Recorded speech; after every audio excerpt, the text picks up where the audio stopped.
Can open banking ever be truly open if all user experiences are dependent on banking apps? Let's take a look at banking apps. They have been wildly successful. They've made financial services far more accessible and secure with the use of biometric authentication, fingerprints and Face ID.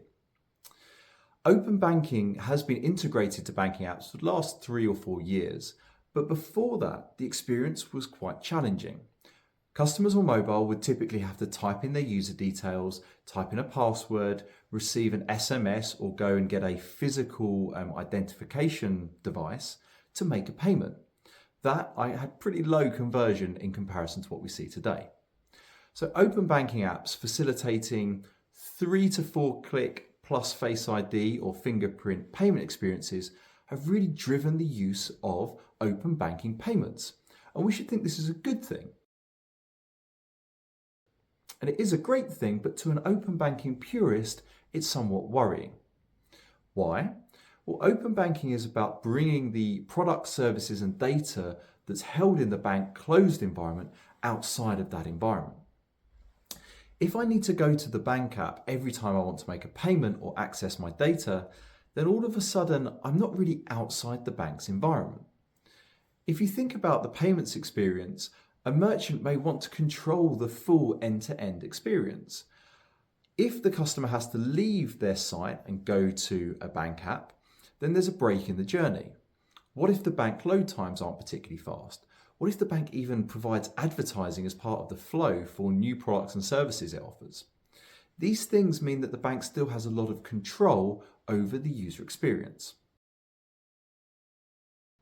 So from an open banking purist perspective, it would be better if that authentication or that proof of intent occurred on the merchant or fintech side. Another interesting example here is voice-based or VR experience payments. If a customer is in a voice journey, for example, with an assistant or a Alexa, and would like to buy something and authenticate themselves, if the bank doesn't offer authentication through that digital personal assistant, then all of a sudden there's no access and the payments can't be used. This is the kind of thing that many fintechs and merchants would like to build. So the key way that we can move open banking truly outside of the banking environment is to allow delegated authentication. This means that the fintech or the merchant can authenticate the customer and the bank trusts that authentication.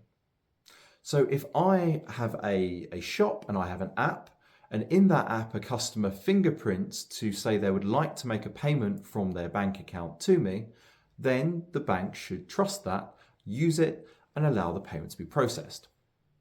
Now, of course, we can think of various different reasons why that may be challenging from the banks, and technically this is quite complicated. But we start to see the movement towards it in things like variable recurring payments in the UK, where there is a form of mandate and delegated authentication. So open banking is being propelled forward by banking apps, but there are questions that remain about whether or not open banking can be truly open if it's always tied to what might be a good experience, but a bank-controlled experience. And personally, I believe that the future of open banking will lead to a complete decoupling of the two. Thank you very much for watching. If you'd like to see more videos like this, please subscribe to my YouTube channel or reach out to me directly. My name's Kieran O'Malley. Thank you very much.